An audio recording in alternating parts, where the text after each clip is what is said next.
こんにちは、旅よりです。カニの季節です。で、能登半島の輪島、ねぶた温泉の能登の庄に泊まってきました。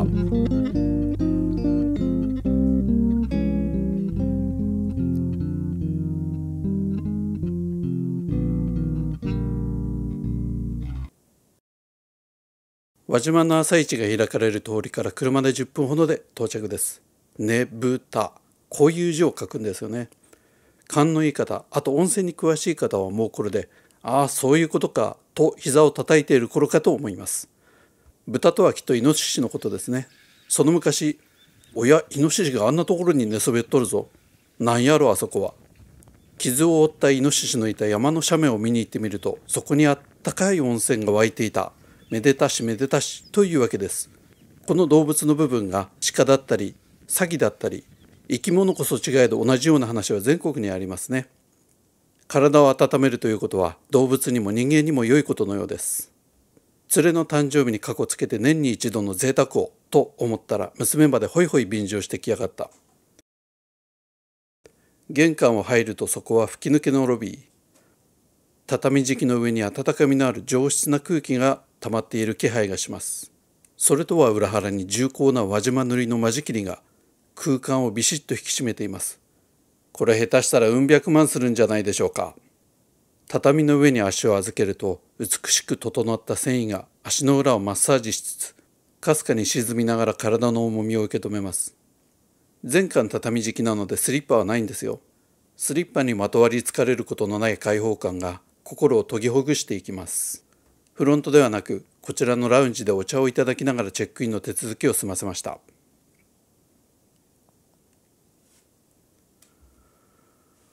その後は女性だけのお楽しみ、色浴衣のサービスです。結構種類がありそうですね。着付けが必要なものではなく、部屋で自分で着れるものです。能登の庄の部屋の選び方としては、一般的な畳敷きの和室か、グレードの高い遊びのあるタイプかに分かれます。グレードの高いタイプを選んだ場合はさらに、部屋に温泉はあるが眺望はいまいちか、温泉はないが眺望は抜群というどちらかを選ぶことになります。過去に何度か泊まった経験上、ここの宿泊者専用の大浴場はあまり混みません。時間帯を選べば貸し切り状態で入れることも多いので、部屋は眺望重視の方を選ぶことにしました。お部屋は波の花、古民家の壁、そして建具の木の部分は漆塗りとは言っても輪島塗のような厚塗りではなく、木目が見える程度の塗り。そこを間接照明が照らす和モダンな雰囲気はめちゃめちゃかっこいい。窓からは日本海、手前を見ると黒川原の屋根が見えていて、なんとも能登らしい景色を見せてくれているのです。この日は鉛色の空にもかかわらず七津島が見えていました。もう一つ候補に上がっていたお部屋は浜千鳥でした。こちらはベッドルームが別にあるので主室は広いです。室内は古民家風でなかなかよく、そしてすぐ隣が宿泊者専用の大浴場なので、思い立ったらすぐ風呂というのが魅力だったのですが、希望の日程だと浜千鳥がもう埋まっていたので、波の花を予約となったのです。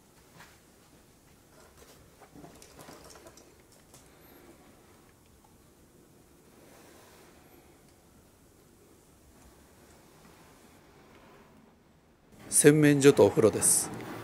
お風呂はユニットバスでしょうか。自分たちは使わなかったので中すら見ていません。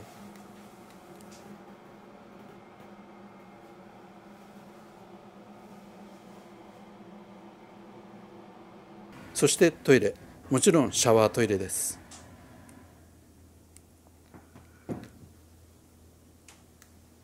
お風呂に参りましょう。ここは驚くべきアルカリ性なんです。うおっと思うようなぬるつるを体験できますよ。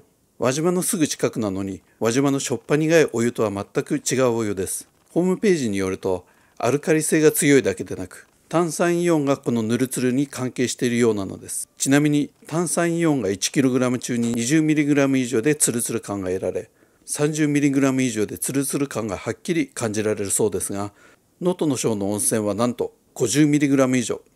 このお湯に連れも大喜びなんです。というのも旅館とは別の棟で日帰り温泉をやっていて、僕らもたまに入りに来るんですよ。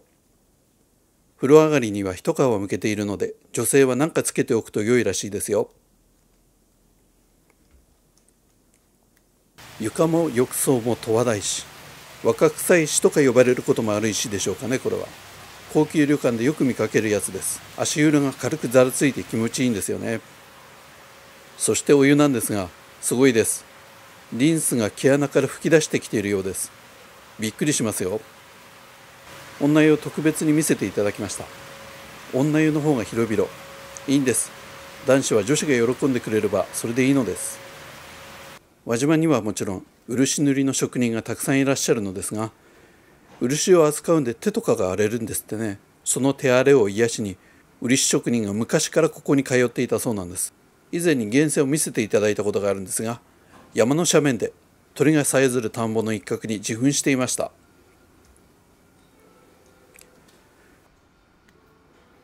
風呂上がりに館内をブラブラしてみますと、人間国宝が作った輪島塗が展示されていました。そう、この宿は輪島塗をテーマにしたお宿ですから。そして可愛らしい和紙の人形も。今回のこの記念の旅に能登の賞を選んだ決め手は何といっても、月に何度も懐石料理を食べている食通の友人が能登の賞は相当レベル高いですよと話していたからです。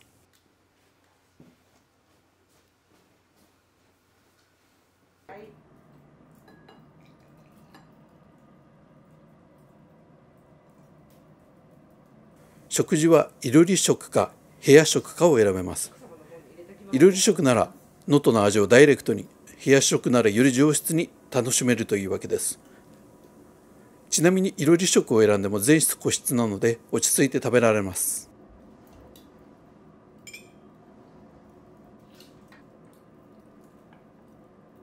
こちらカニ身と能登野菜に味噌ドレッシング、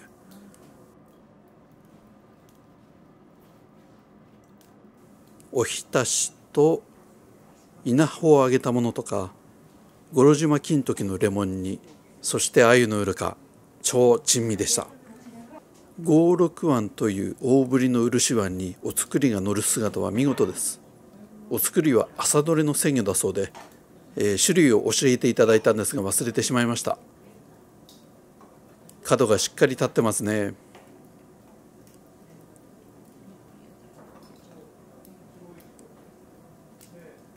厳かにカニ様の登場です。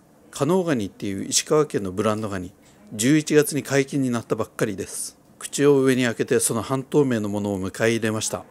みずみずしい豊かな甘みとうまみ。君は海の中でどんだけうまいものを食ってたんでしょうか。甲羅を焼き始めました。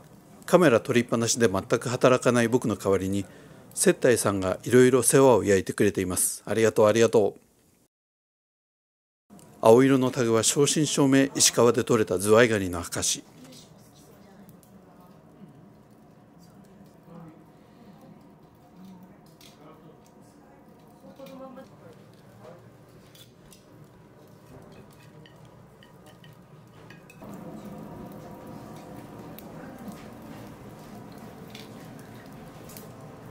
甲羅ですね、焼きすぎると穴が開いてしまって、そこから味噌が流れ出てしまうこともあるそうなんです。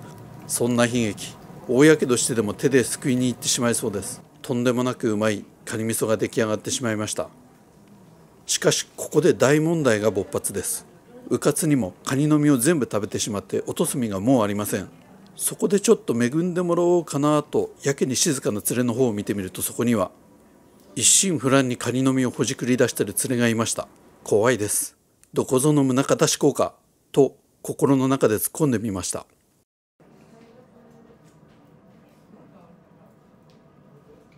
ゆでガニを味噌につけようとするが企画倒れで終了しました。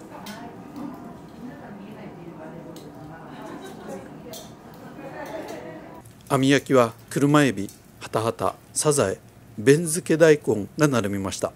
弁漬けはまさに昔から伝わる能登の味。大根をいしるにつけています。最高にうまかったです。いしるは何かといえば魚醤の一つで、魚から作る醤油みたいなものです。大陸から大豆由来の醤油が入ってくる前は日本各地にその魚醤があったそうです。能登ではイカやイワシを塩と一緒に漬け込んで作ります。今でも残っているものといえば他に秋田の方でハタハタから作るしょっつるがそれですね。能登の省の料理の多くはこの輪島塗りで楽しむことができます。接待さんがちょっと含みのあるようなお茶目な感じで説明してくれたのがこれです。ナマコを粉末にして練り込んであるうどんだそうです。香箱ガニ、ズワイガニのメスですね。香りの箱と書いて香箱です。たっぷりの、内子で合ってますでしょうか。内子を楽しみました。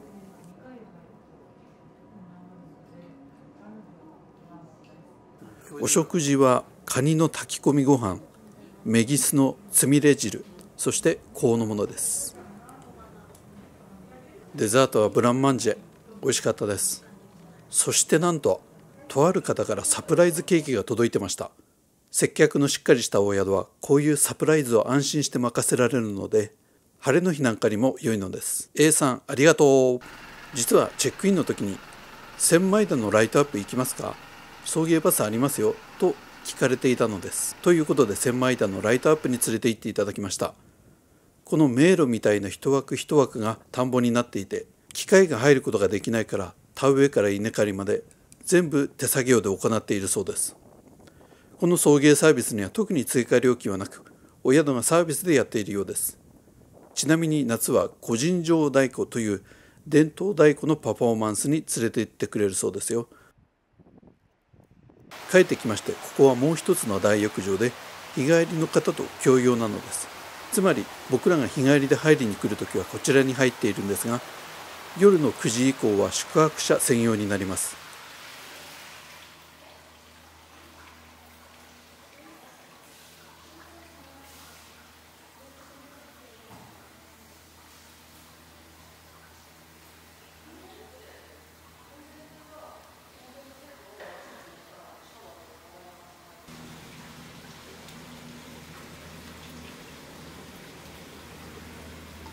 露天の他にサウナもあるんですが、そちらは取り忘れました。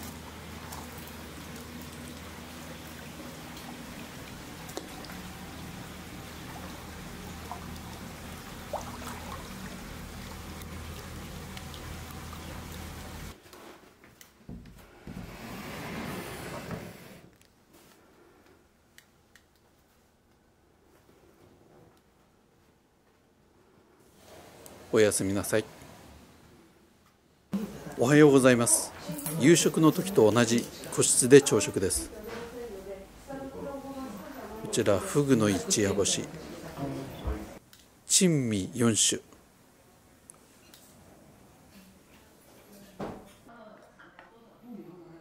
で珍味の4種は昆布巻き、2番目が忘れてしまって、わさびのり、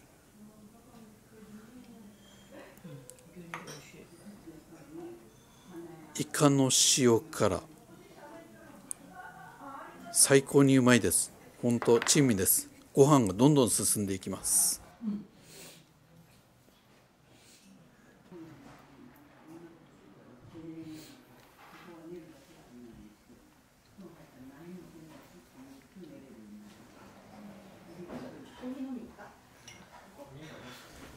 こちらは温野菜なんですけども、オリジナルのドレッシングめちゃうまです。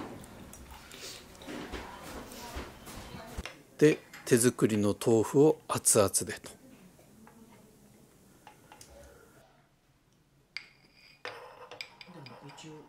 朝食の後、女子チームは朝風呂へ。朝食の後に風呂に入れる時間があるのは大変ありがたいです。旅館って朝のお風呂が9時までっていうところが大変なんです。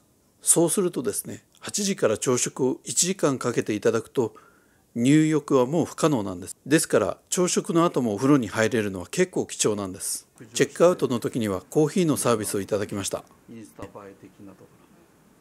輪島塗りを現代風にアレンジしたカップで出してくれました。なかなかおしゃれでいいと思います。交通の便が良くないということはその独特の風土が残るという得難い副作用を生んだようです。以前は能登半島一周は丸1日かけて行くようなところでしたから、氷見を住処とする僕らにとっては能登は奥飛騨と並んで定番のドライブコース。海の見える海岸線はもちろん、内陸の山を走ると程よいアップダウン、程よいカーブ、車はほとんどなく、視界には田畑が連なり、たまに現れる家屋は黒光りする漁師町の瓦屋根。そして今回のお宿能登の章はいわゆる高級旅館のグレードでありながら、この能登半島の風土が凝縮されたようなところなんですよね。田んぼの一角に自噴している奇跡的なアルカリ泉、食事に惜しげもなく使われる輪島塗の器。そういえばこれはかなり以前に聞いた話なので今はどうかわからないんですけども、スタッフの中には漆器職人も何人かいるという話を聞きました。輪島塗に興味のある方は漆器談義に花が咲くかもしれませんね。炉端でいただく料理、それはもう民宿的なアプローチと言えましょう。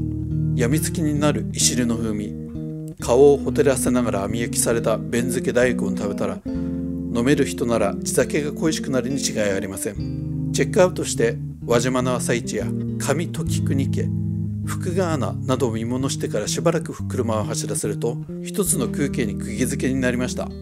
稲刈りの終わった田んぼに少し傾いた日が差しています。どこにでもありそうな景色。なんでこの景色なのかって聞かれても返答できないようなありふれた景色です。でも能登の景色からはどこを切り取っても能登が感じられるのかもしれません。